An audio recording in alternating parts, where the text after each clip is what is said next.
bagaimana kita menyusun sejarah teman-teman yang di pinggiran ini, yang di luar Jogja Solo, yang semakin jauh ini, adanya adalah pembentukan kedoprak produksi kesenian, adanya adalah tembang, adanya lah cerita turun, adanya itu yaudah pakai aja. Nah kalau salah, kalau salah, lo salah yang bener gak jelas semuanya, ya. Karena bener itu kan nanti akan dikoreksi. Dalam sejarah pun terjadi revolusi, mas. Termasuk ada sejarah parsial sekarang.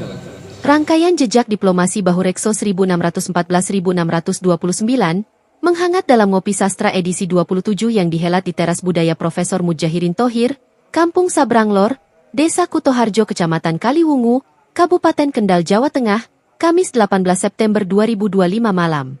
Acara yang diinisiasi Pelataran Sastra Kaliwungu atau PSK Bareng Les Bumi, Kendal Heritage dan Undip Semarang ini berfokus pada diskusi mendalam mengenai novel Bau, karya sastrawan lokal Gunoto Sapari.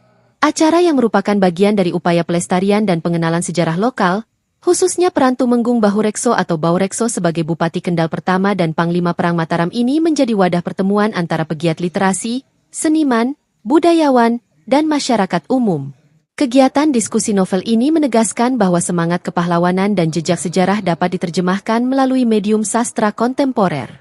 Diskusi novel Bau menarik perhatian karena novel tersebut diketahui mengangkat isu-isu identitas lokal, termasuk bagaimana jejak diplomasi Bahurekso digambarkan dalam novel karya Gunoto Sapari itu, yang juga mengangkat sisi manusiawi seorang Baurekso yang ternyata berlatar bajak laut.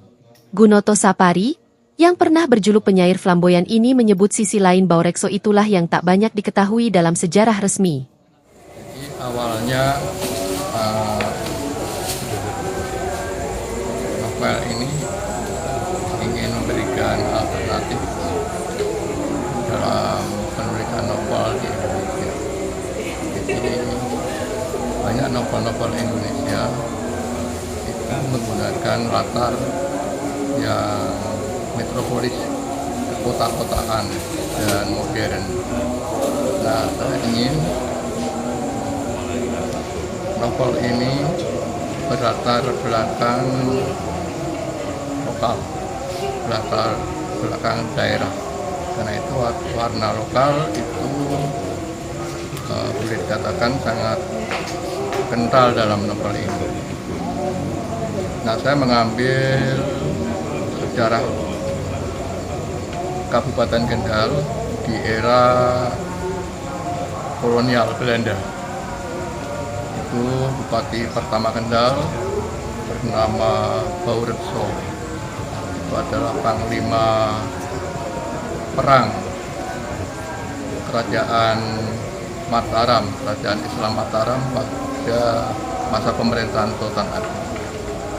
Dia dinobatkan sebagai Bupati Kendal, dan pada waktu itu wilayah Kendal itu sangat luas.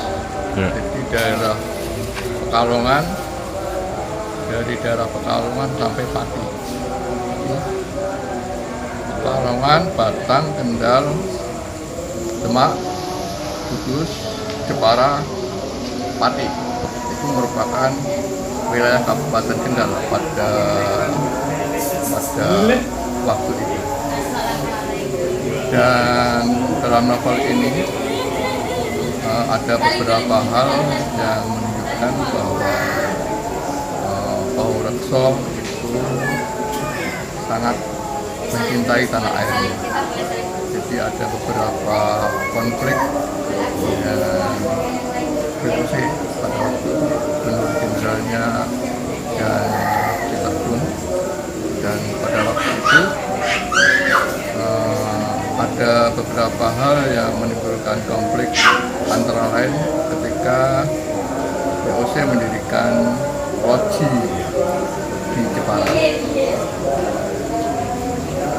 Yang menarik pada waktu itu Baurekso mengatakan kepada utusannya Gubernur VOC, boleh saja mendirikan loji Jepara, tapi harus terbuat dari bambu. Itu ya suatu penolakan. Apa ada dua loji yang dibangun di situ itu memakai bahan dari bambu, bukan dari tembok ya, bata dan sebagainya. Itu dianggap sebagai penghinaan oleh Jan Peterpun. Karena itu kemudian terjadi konflik yang keras, ada semacam satu peperangan di pantai Jepara. Kemudian ada beberapa hal lagi yang saya kira cukup manusiawi dari Pak Wurukso ini. Adalah yang pertama, dia sangat mencintai keluarganya, mencintai istri dan anak-anaknya yang terpaksa harus ditinggalkannya di kabupaten di Kendal. Ditinggalkan untuk bertugas memenuhi amanat yang diberikan oleh Sultan Agung. Nah, pada waktu itu ada beberapa hal yang sisi yang mungkin tidak sepertinya tidak boleh terjadi pada pahlawan, tapi setiap manusia ada sisi kelemahannya. Jadi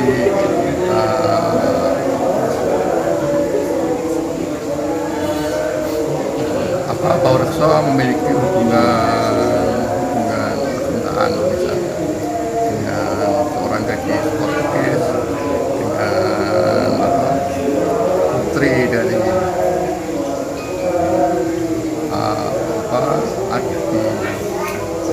Adipati Kalinyamat, kemudian juga dengan putri Pangeran Jayakarta. Jadi saya kira itu memang hal-hal yang manusiawi. Jadi ada beberapa hal yang harus kita kemukakan, bahwa ada human interest, ada satu hal yang harus kita katakan, bahwa memang Pak Wurukso merupakan pahlawan. Dia dengan gagah berani menyerang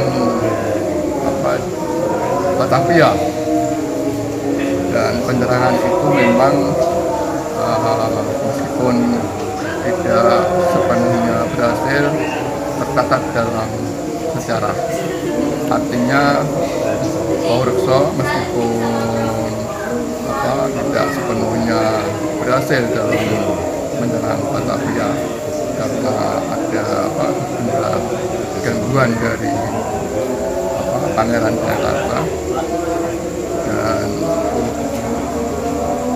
harus kita akui hal-hal itulah yang sekarang masih belum sepenuhnya terungkap bagi misteri. Artinya mengapa Sultan Agung marah ketika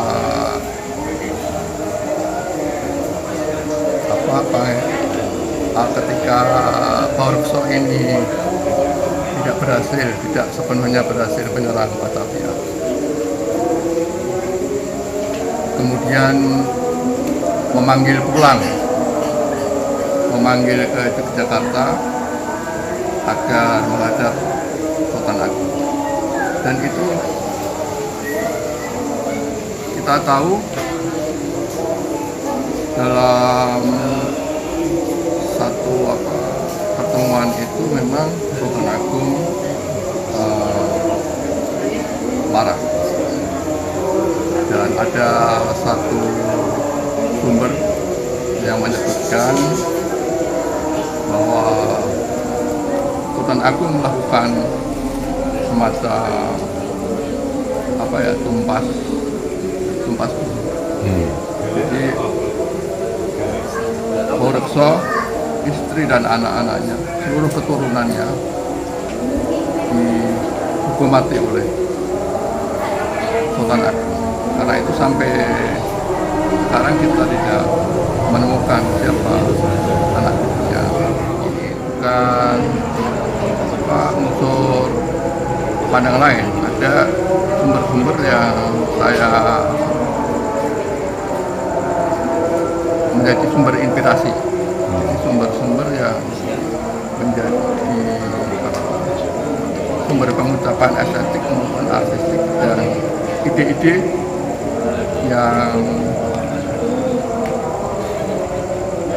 yang menunjukkan bahwa memang harus kita akui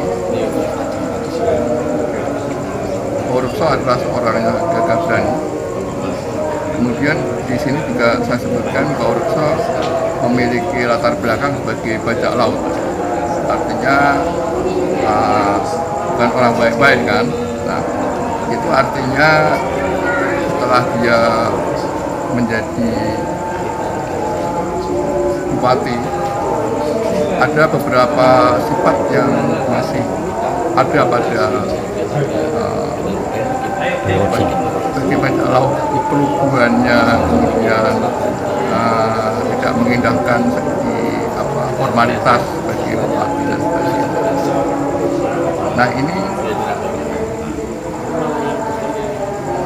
dalam novel ini kita ungkap segi-segi manusiawinya, bukan ingin menunjukkan sisi gelapnya, tapi bahwa sebagai manusia kita harus akui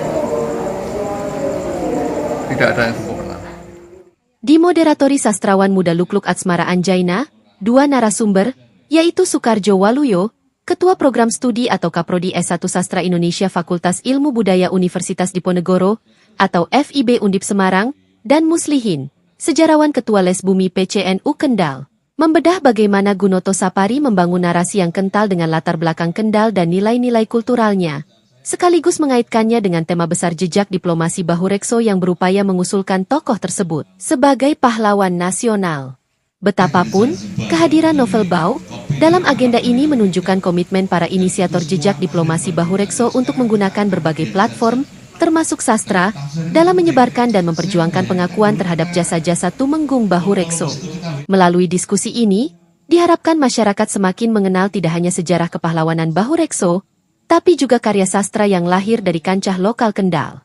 Kegiatan seperti ini diharapkan dapat terus berlanjut sebagai upaya kolaboratif antara komunitas sastra, pegiat sejarah, dan pemerintah daerah untuk memajukan literasi, kebudayaan, dan memperkuat identitas Kendal.